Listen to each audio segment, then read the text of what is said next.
Queridos hermanos, hemos considerado en el primer tema, con la brevedad que exige necesariamente una exposición de esta forma, de esta manera, no desde el púlpito, hemos considerado aspectos genéricos de la soberanía de Dios y hemos respondido a la pregunta: ¿quién es el soberano? Y la Biblia responde a lo largo de toda la Escritura que el soberano es Dios. Dios en soberanía creó el cielo y la tierra, los ángeles, los hombres. Controla absolutamente todo cuanto existe. Sabe lo que sucede y sabe también lo que pudiera haber ocurrido en unas determinadas condiciones. Dios es soberano. Absoluto, plena y totalmente soberano. Y en esta soberanía hay dos asuntos que me gustaría considerar con vosotros. En primer lugar, en este tema, Dios es soberano en salvación. En el siguiente tema, Dios es soberano en la historia. Entremos, por tanto, al primero de estos apartados. Dios es soberano en salvación. Llamo vuestra atención a uno de los muchos pasajes que podríamos seleccionar para tener de fondo sobre este tema de la soberanía en salvación. Carta a los Efesios, capítulo 1. Comenzamos la lectura en el versículo 1. Pablo, apóstol de Jesucristo por la voluntad de Dios, a los santos y fieles en Cristo Jesús que están en Éfeso, gracia y paz a vosotros de Dios nuestro Padre y del Señor Jesucristo. Bendito sea el Dios y Padre de nuestro Señor Jesucristo, que nos bendijo con toda bendición espiritual en los lugares celestiales en Cristo, según nos escogió en Él antes de la fundación del mundo, para que fuésemos santos y sin mancha delante de Él en amor, habiéndonos predestinado para ser adoptados hijos suyos por medio de Jesucristo, según el puro afecto de su voluntad, para alabanza de la gloria de su gracia, con la cual nos hizo aceptos en el amado, en quien tenemos redención por su sangre, el perdón de pecados, según las riquezas de su gracia, que hizo sobreabundar para con nosotros en toda sabiduría e inteligencia, dándonos a conocer el misterio de su voluntad según su beneplácito, el cual se había propuesto en sí mismo de reunir todas las cosas en Cristo en la dispensación del cumplimiento de los tiempos, así las que están en los cielos como las que están en la tierra. Es un pasaje contundente. Habla Pablo de la salvación, habla Pablo de la predestinación para los creyentes. Habla Pablo de la aceptación en Cristo Jesús de cada uno de los que hemos creído. Y nos dice que todo eso ocurrió conforme a un propósito eterno de Dios. Y el apóstol Pablo hace un énfasis notorio en esos versículos, que esto ocurrió antes del principio de los tiempos. Es muy interesante la expresión que Pablo utiliza aquí. Versículo 4 de ese capítulo 1 de la carta a los Efesios, según nos escogió en Él antes de la fundación del mundo. Esta expresión significa antes que el mundo fuese creado. De modo que antes de la creación, Dios estableció, Dios determinó salvar al pecador.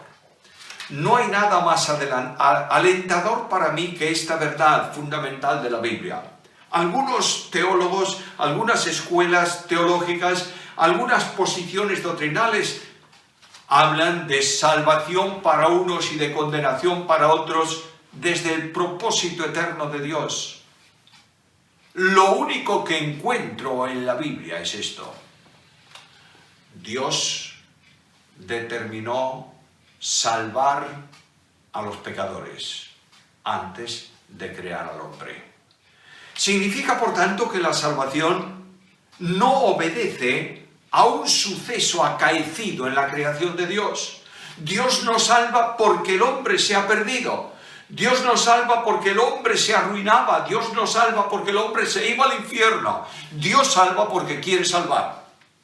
De otra manera, yo quiero que notéis bien esto, porque esto es de capital importancia.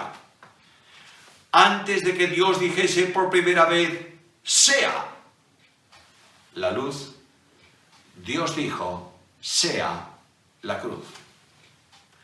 Antes de que Dios colocase al hombre en el huerto de Edén, y hay muchos que preguntan, bueno, si Dios sabía que iba a caer, si iba a perder, ¿por qué lo creó? ¿Por qué no lo mantuvo en pureza? No me importa responder esa pregunta. No tiene ningún valor, ninguna importancia. La Biblia no es un libro para responder curiosidades. Es el libro de la gracia, de la salvación, de la revelación, de la manifestación gloriosa de Dios. Y la Biblia me dice que la importancia no es que el hombre cayese o dejase de caer. Lo importante es que Dios, antes de cualquier acontecimiento en relación con el hombre, había proyectado, determinado, establecido soberanamente salvar al pecador. Y Dios, avanzando en el cumplimiento de su propósito, hace una profecía al hombre, a la mujer, que cae en el pecado en el huerto de Edén, y le habla a Satanás diciéndole que de la descendencia de esa mujer saldría uno que pisaría su cabeza, hablándole de la victoria que él iba a obtener en relación con su propósito maligno y en relación con los hombres que a consecuencia del pecado eran eternamente condenados. Ahora, Dios es alabado por eso. Y el hombre, los ángeles, los santos glorifican a Dios porque Dios es soberano.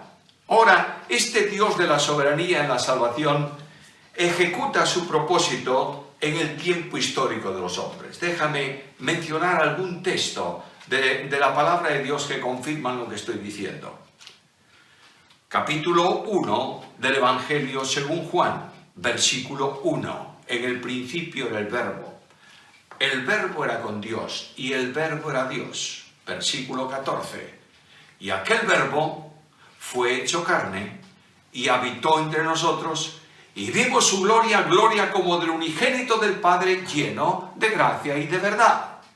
Permíteme recordarte la presentación que Juan hace de Jesús a sus discípulos. He aquí, el Cordero de Dios que quita el pecado del mundo.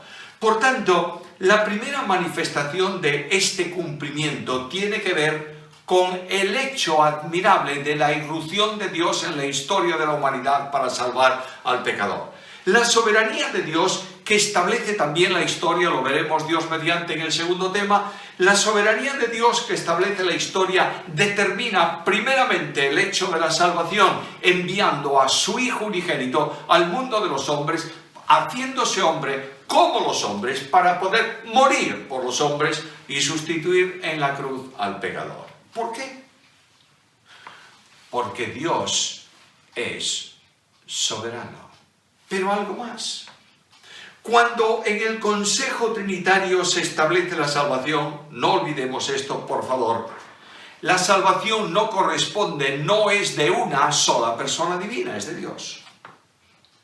Y la Biblia hace una afirmación que es necesario tener en cuenta: la salvación es de Jehová. Salmo 3:8, Jonás 2:9. Déjame afirmar en esta solemne verdad: el hombre no tiene parte alguna en el hecho de la salvación. El Dios de la Biblia decretó, determinó, estableció soberanamente la salvación de los pecadores. Y solo Él salva, y solo Él ejecuta la salvación, y solo Él llama a los pecadores a salvación, y solo Él restaura, regenera al que cree, y solo Él sostiene la fe de los santos y la vida de los santos, y solo Él glorifica a aquel que ha salvado, porque Dios es soberano. Esta soberanía de Dios, en el Consejo Trinitario, cada una de las personas divinas asumen un papel en la salvación. Lo veremos tal vez más adelante. Dios establece un programa salvador en el que las personas divinas participan en él conforme a aquello que él ha determinado. De otra manera, para que lo entendamos bien, cuando el consenso trinitario determina salvar al pecador, responde a 3 preguntas: ¿quién? ¿Cómo? ¿Cuándo? Oye la respuesta en las palabras de Pedro, carta primera, capítulo 1, versículos 18 al 20. Sabiendo que habéis sido rescatados de vuestra vana manera de vivir, la cual recibisteis de vuestros padres, no con cosas corruptibles como oro o plata, sino con la sangre preciosa de Cristo, como de un cordero sin mancha y sin contaminación, ya destinado, y el verbo ahí es el verbo predestinar, ya predestinado para ser salvador antes de la fundación del mundo. ¿Quién lo hará? La segunda persona de la Trinidad Santísima hecha hombre. ¿Cómo lo hará? Mediante el pago de un precio, el pago del rescate. ¿Cuándo lo hará? Y aunque en ese versículo y en la profecía no hay tiempo señalado, me voy al Nuevo Testamento, Gálatas capítulo 4, versículo 4, y leo estas palabras. Cuando vino el cumplimiento del tiempo, Dios envió a su Hijo, nacido de mujer, nacido bajo la ley, para que redimiese a los que estábamos bajo la ley, a fin de que recibiésemos la adopción de hijos. ¿Cuándo lo hizo? Cuando era el tiempo. El soberano Dios que determina salvar, que establece cómo sería la salvación, determina también, establece también el tiempo de la salvación. La irrupción de Cristo en la historia de la humanidad, de la que hemos mencionado algún texto del capítulo 1 del Evangelio según Juan, la irrupción de Cristo en la historia de la humanidad no se produce en cualquier tiempo, ni muchísimo menos, por supuesto, como los liberales humanistas dicen, que Cristo vino al mundo porque era el mejor tiempo para que viniese. Había un imperio que gobernaba y había establecido la paz, había rutas, carreteras que enlazaban todos los puntos y ciudades importantes del imperio, había una lengua común que todos podían entender. No, señor, no, señor. No vino porque era el mejor tiempo, fue el mejor tiempo porque vino. De manera que Dios envía a su Hijo en el tiempo establecido soberanamente por Él, para que realizase la obra de la salvación. Algo más. Miro a Cristo en el mundo de los hombres, el Cordero de Dios que quita el pecado del mundo, y me pregunto, ¿por qué el Hijo de Dios muere de esa manera, de esa forma en una cruz? Y algunos libros que he leído de este mundo llamado humanista crítico histórico, que enseñan una enorme mentira, que hay 2 Jesús, el Jesús de la historia y el Jesús de la fe. El Jesús de la fe, el que nosotros creemos y de la forma en que creemos en él, es el Cristo de la religión, es decir, un invento, que tomando en cuenta algunos hechos importantes, imponentes, los magnificaron y crearon un personaje, que es el Jesús de la fe, que nada tiene que ver con el Jesús de la historia. El Jesús de la historia fue un hombre bueno, caminó, enseñó, habló, como profeta hizo algún prodigio, no todos los que los evangelios dicen, solamente algunos, y finalmente ese hombre bueno fue tomado por los hombres malos y puesto en una cruz y muerto como un malhechor. Mentira. Mentira diabólica. El Cristo de la religión es el Cristo de la historia. El Jesús histórico es el Jesús de la religión, es decir, el Jesús de la fe, mejor que de la religión. Y este Jesús histórico que camina por los caminos polvorientos de Palestina, haciendo bienes, como dice el apóstol Pedro, muere clavado en una cruz. Porque los hombres obligaron a la muerte al Hijo de Dios. Oh, qué necios. Nadie me quita la vida. yo tengo autoridad, poder de mí mismo para ponerla. Y tengo poder para volverla a tomar. Y se levanta la cruz. Ahora la cruz obedece a un propósito. Dios había determinado que su Hijo muriese en una cruz. Permíteme abrir de nuevo este capítulo, primero de la carta a los Efesios, versículos 3 al 6. Notad lo que dice.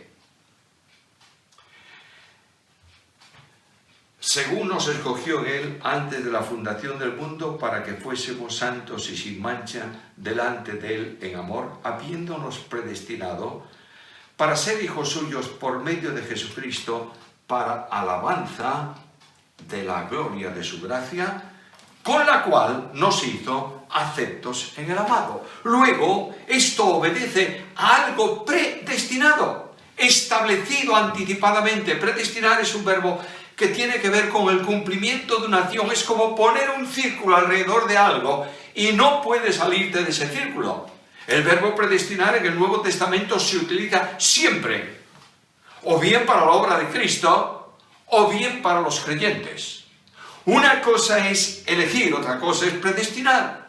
Y el verbo predestinar, en donde tú lo encuentras a lo largo del Nuevo Testamento, tiene que ver con un destino que Dios establece para los creyentes. Por tanto, yo veo aquí que el Dios de la Biblia estableció, determinó, preparó el destino de su Hijo en razón de lo que Él tenía que hacer. Morir por nosotros, sustituyéndolos y morir en la cruz. Escucha la Escritura. El cual, siendo en forma de Dios, no estimó el ser igual a Dios como cosa que aferrarse, sino que se despojó a sí mismo, tomando forma de siervo, hecho semejante a los hombres, y estando en la condición de hombre, se humilló a sí mismo, haciéndose obediente hasta la muerte, y muerte de cruz. Ahora me voy a la Escritura, y observo que la muerte de cruz estaba determinada por Dios. Mira lo que dice el apóstol Pedro en Hechos capítulo 2, versículo 23, donde proclama, anuncia el primer mensaje del Evangelio después del descenso del Espíritu Santo, y dice estas palabras: a este, entregado por el determinado consejo y anticipado conocimiento de Dios, prendisteis y matasteis por manos de inicuo, crucificándole. No fuisteis vosotros que le echasteis mano y lo obligasteis a ir a la cruz. Estaba determinado por Dios. Dios había establecido en su soberanía que su Hijo fuese muerto y fuese puesto en una cruz. ¿Cumplimiento de la historia? No, cumplimiento de la profecía. Pero Dios, Hechos 3:18, pero Dios ha cumplido así todo lo que había antes anunciado por boca de sus profetas, que su Cristo había de padecer. Y yo me voy todavía un poco más atrás y quiero entrar en la profecía. Y abro Isaías capítulo 53 y leo estas palabras en el versículo 10. Con todo, a pesar de todo lo que este siervo profetizado era, con todo Jehová quiso quebrantarlo, sujetándolo a padecimiento. Soberanía. La cruz es la expresión de la soberanía de Dios en la ejecución de la salvación. Por eso recuerdo aquel texto de Pedro que he mencionado antes, cuando dice que el Hijo de Dios vino para redimirnos de la condición heredada de nuestros padres, mediante el pago de un precio que nada tiene que ver con oro y con plata, sino con su sangre preciosa. Déjame seguir un poco más.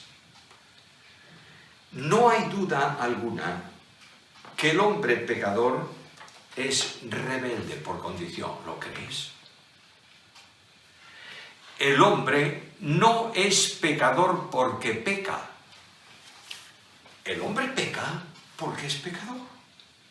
Y a consecuencia del pecado heredado de nuestros primeros padres, Nosotros somos por condición natural desobedientes. De otra manera, rebeldes a Dios. Y ahora viene el mensaje del Evangelio.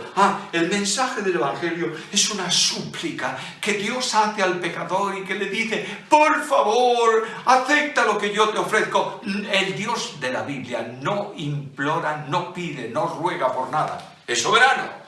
Mi Dios no es ese Dios pequeño que viene implorando y viene llorando.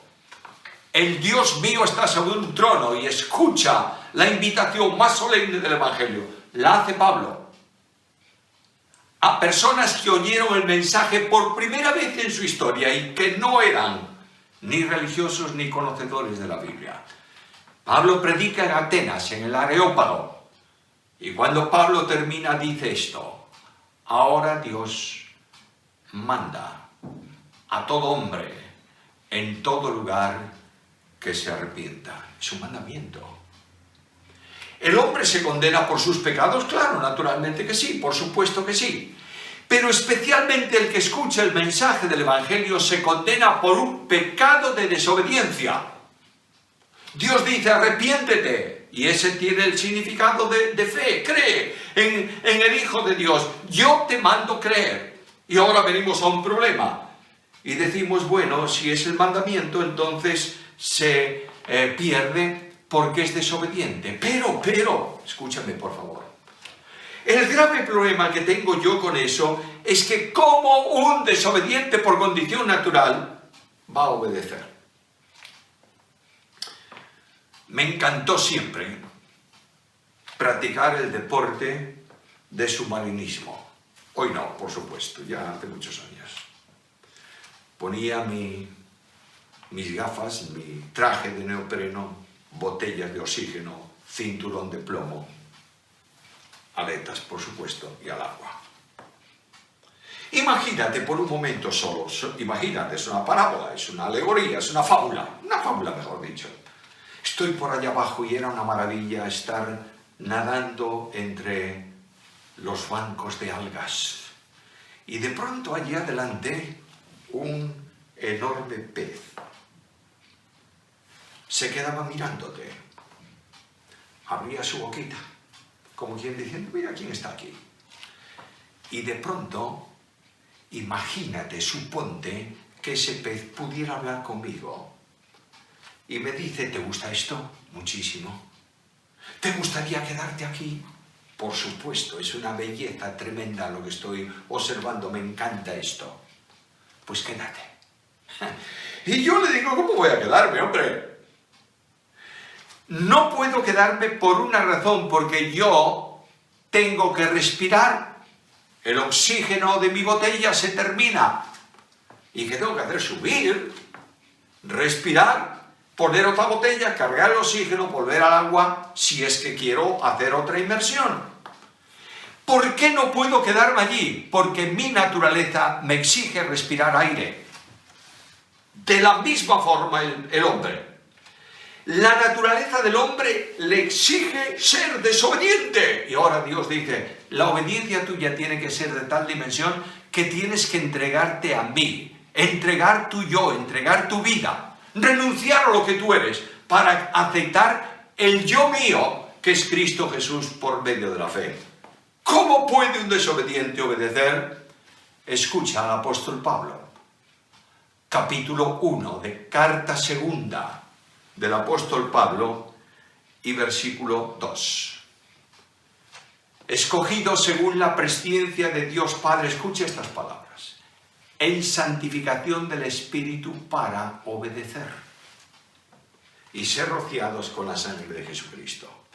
Nota algo importante, en el texto griego no está el verbo obedecer, está el sustantivo obediencia. Un sustantivo marca un ámbito, un verbo marca un punto. Obedecí, pasado. Obedezco, presente. Obedeceré, futuro. Pero Pedro dice ahí que nosotros hemos sido santificados para obediencia. Es decir, Dios nos saca de la desobediencia y nos pasa a la obediencia. Esto significa que el Espíritu Santo de Dios trabaja en mi corazón para que yo pueda renunciar a lo que es mío y aceptar obedecer. introducirme en el llamado de Dios. Es decir, para que yo, miserable de mí, por la fe que el Espíritu de Dios genera en mi corazón, como parte de la salvación, extienda ese brazo de necesidad y deposite mi fe en el Salvador. Y cuando yo deposito mi fe en el Salvador, Dios me saca de la esfera de desobediencia a la que pertenecía y me pasa a una esfera de obediencia. El apoyo soberano del Espíritu Santo de Dios en salvación. Quiero afirmar algo muy solemne. Si el Espíritu Santo no actúa en tu vida y convence tu existencia de pecado y te señala a la cruz como el lugar de redención y a Cristo como el único Salvador, nadie será salvo. Dios es soberano en salvación. Pero algo más. Dios es soberano no solo en la ejecución, sino también en la dotación, en el regalo de la salvación.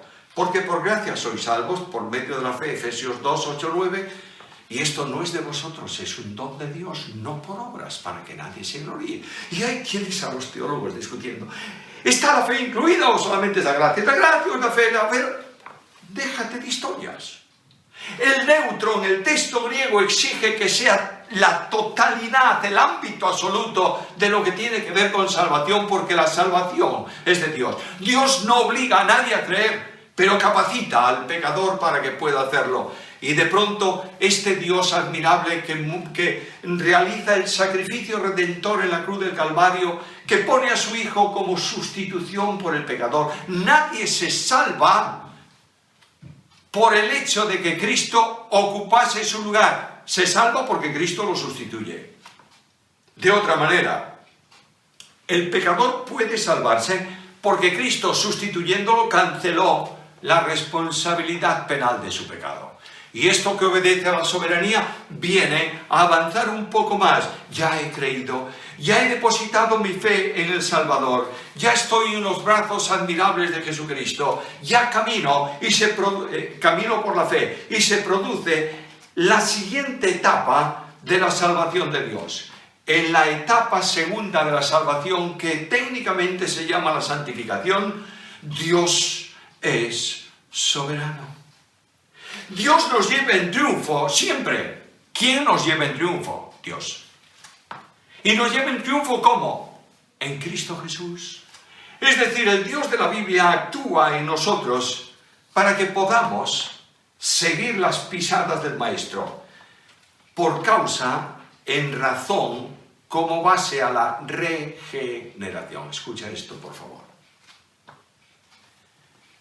Dios nos salva y nos regenera. Si no eres regenerado, no eres salvo. Y en esta regeneración la Biblia me dice que Dios coloca su espíritu dentro de mi corazón, me da un corazón nuevo y coloca su espíritu dentro de mí. ¿Para qué? Para que cumpla sus mandamientos y los ponga por obra. Y la Biblia dice, yo haré. Oh, mi hermano querido, mi querido amigo, nadie puede santificarse por esfuerzo humano. La fe que descansó en el Salvador para justificación, descansa en el Salvador para santificación. Y solamente aquel que vive por medio de la fe, produce las obras consecuentes con esa fe. Me voy a la Escritura. Y el propósito de Dios para nosotros, los que estamos en Cristo, es también soberano. Romanos 8:29. Porque a los creyentes, a los que amó, también los predestinó. Puso un destino definitivo. Nadie puede romperlo. Para que sean hechos conformes a la imagen de su Hijo. El Dios de la Biblia. El soberano Dios ha establecido para el que cree que sea conformado, que tome la forma, la condición, el aspecto espiritual de su Hijo. Y el Espíritu Santo de Dios está trabajando en mi vida y en la tuya si has recibido a Cristo. Está trabajando para producir lo que Pablo dice en la carta, llama en la carta a los Gálatas, el fruto, el fruto del Espíritu. Ese fruto del Espíritu es la biografía más pequeña de Jesús en toda la Biblia. Está hablando del carácter de Jesús, amor, gozo, paz, etc. Todas esas admirables perfecciones son producidas por el Espíritu en la vida del creyente. Déjame decirte algo más.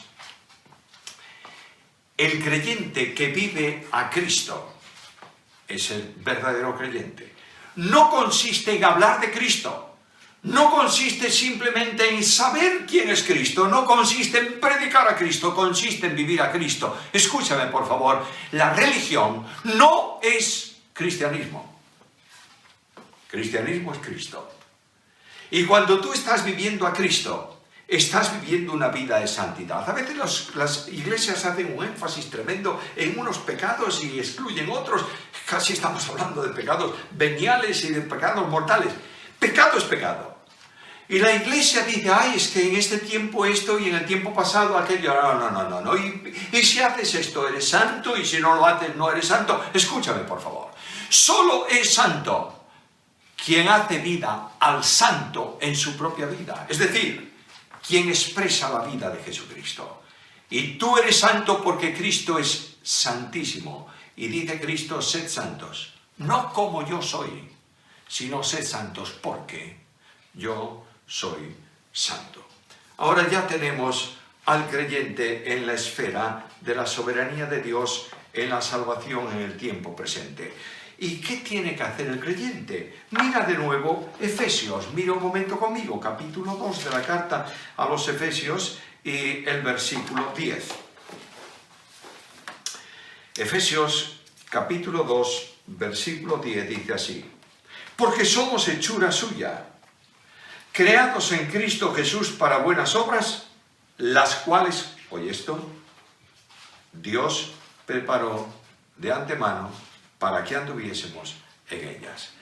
No se trata de un almacén de obras y cuando yo me siento espiritual retiro 2 paquetes de obras y las ejecuto y mañana estoy menos espiritual.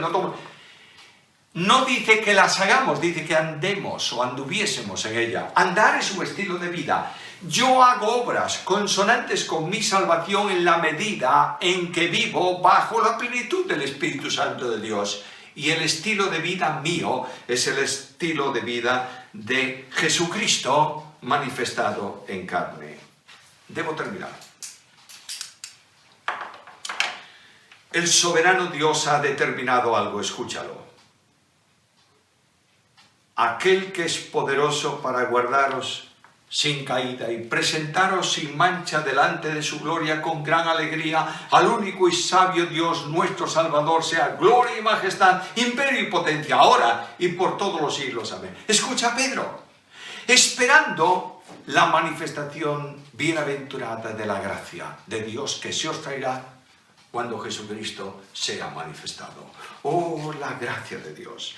En soberanía Dios ha dicho, voy a llevar a todo este pueblo a mi presencia y presentarlo sin mancha eternamente. Y Cristo dijo, voy a preparar lugar para vosotros. Y miro el futuro y descubro una sociedad de hijos de Dios absolutamente santos, separados totalmente del pecado, viviendo para la gloria de Dios en las moradas eternas, disfrutando de la comunión y de la compañía de Dios.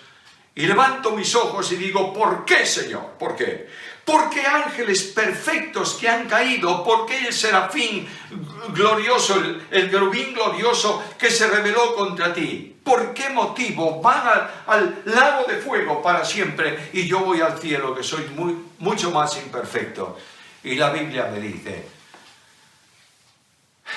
porque Dios es soberano en salvación. Y no puedo por menos que guardar un profundo silencio en este sentido. Sé que el tránsito por el camino de la salvación es complicado, es difícil, es problemático, que hay lágrimas y tristezas, penas y aflicciones. Pero levanto mis ojos al cielo y digo, estas tribulaciones momentáneas producen en mí un cada vez más excelente y eterno peso de gloria. solo puedo vivir esta vida de victoria en la medida en que estoy en conexión con Dios. Hace años solía ir a un lugar de montaña aquí en Galicia con mis hijos, y uno de los deportes que teníamos allí, realmente había poco que hacer en una aldea, era volar una cometa. En algunos lados llaman un barrilete, no sé cómo llamáis ahí en vuestro entorno. Ese elemento de papel con una cuerda que se pone contra el aire y va subiendo, etcétera, etcétera. Yo, un día, teníamos un carrete de hilo bastante largo, pero a mi hijo no le gustaba, decía, está muy bajita. Y yo le dije, bueno, vamos a comprar algo más para hacerla subir un poco más. Y fui al pueblo y traje un carrete de nylon de pesca. 300 metros de nylon, o no sé cuánto eres, igual. Atamos el nylon, subimos la cometa, la enfrentamos bien al viento, la dejamos subir, y esa cometa quedó como un puntito allá arriba que se movía en el viento. Y de pronto mi hijo, que estaba sujetando la cometa, se le escapó el nylon. Y yo le dije, bueno. Vamos a tener que ir a buscar la cometa 7 pueblos más allá, porque mira dónde está. Y me sorprendió mucho. Aquella cometa hizo un par de giros y de pronto empezó a bajar, picado, se estrelló contra el suelo cerca de nosotros. La cometa solamente se mantiene en el aire cuando una cuerda la sujeta a tierra y el viento la levanta. Cuando tú dejas la cuerda que te vincula con Dios, te estrellas inmediatamente. Pido al Señor de la gracia que aquel que nos ha salvado nos va a sostener sin caída y presentarnos sin gloria, presentarnos en su gloria con gran alegría. Y pido a este Señor soberano que manifieste su gloria sobre su pueblo en bendición.